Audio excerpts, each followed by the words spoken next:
On today's episode, the most important part of new machine integration, documentation.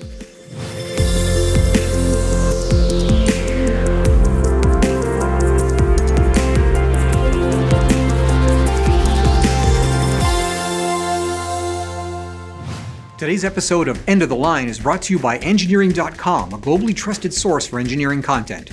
Check out this and many other exclusive videos for the engineering professional found only on 𝗟𝗜𝗡𝗏𝗡 today. Just this week, I did something that I really hate doing.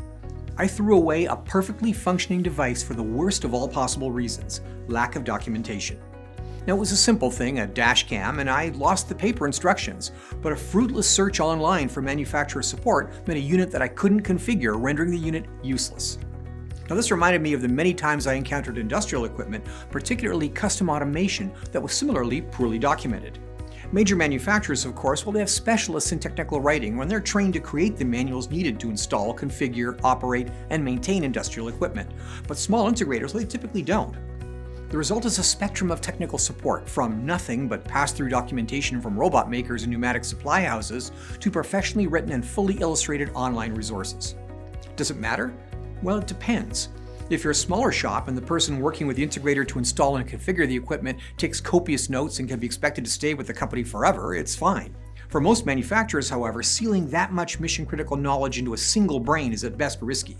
The problem is many installations are done under severe time constraints, usually as a result of a new order or a catastrophic failure of an existing system. And in this just-in-time world, getting production equipment up and running is more important than learning how it works.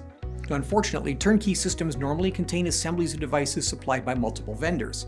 An end effector from one company will be attached to a robot from another, sometimes controlled by a third-party PLC or computer, and then in turn networked into a plant-wide system.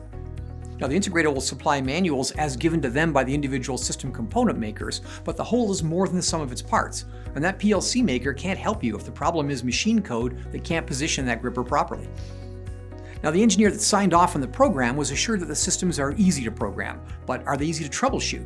In a perfect world, I would only sign off on systems that arrive in the plant with full documentation, meaning 3 critical manuals. One for installation and configuration, one for operation, and one for maintenance, repair, and troubleshooting. Why 3? Well, there are several reasons, but the biggest one is the human factors issue.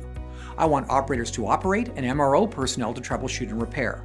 Millwrights playing with M-code and operators turning valves is a great way to end up with undocumented, uncontrolled machine conditions, which can be a nightmare to troubleshoot. Now, back in the day, we referred to this lost in the wilderness scenario as being buried alive. And while it may be possible to backstep through code changes, the effect of someone making unauthorized changes to mechanical devices, that can turn an inconvenience into a nightmare. If you buy bespoke production systems, check the documentation. Make sure a monkey can configure, operate, and repair the equipment, because it's very likely that a monkey will have to. Well, that's it for today's episode of End of the Line, brought to you by 𝗟𝗜𝗡𝗏𝗏𝗡. If you like this show, be sure to subscribe to our channel and click on the notification bell for our next episode.